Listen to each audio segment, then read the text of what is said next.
আজকে আমাদের শোক জানানোর কোনো ভাষা নেই। আমরা শুধু এইটুকু বলতে পারি যে বেগম খালেদা জিয়া এমন একজন নারী ছিলেন যিনি গৃহবধূ থেকে দেশের কোটি কোটি মানুষের আহ্বানে নিজের জীবনকে তিনি উৎসর্গ করেছিলেন বাংলাদেশের মানুষের জন্য। তিনি গণতন্ত্রের জন্য তার জীবনকে উৎসর্গ করেছেন।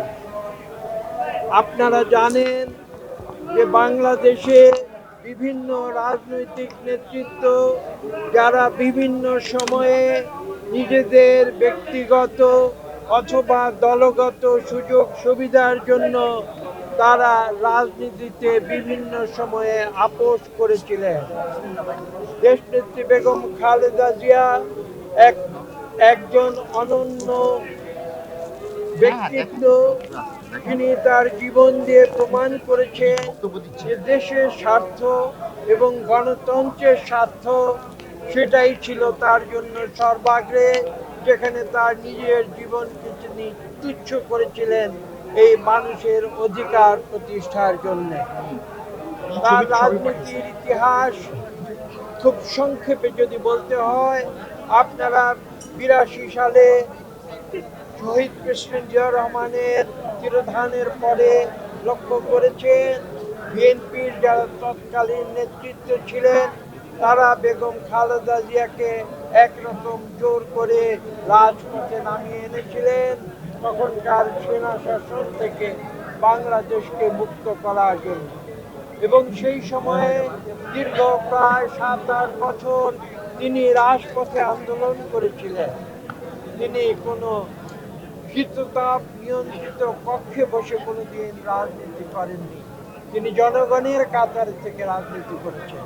এবং আপনারা জানেন সেই 80-র দশকে তাকে কিভাবে একটি সামরিক শাসনের হাতে নির্যাতন এবং অত্যাচারের শিকার হতে হয়েছিল।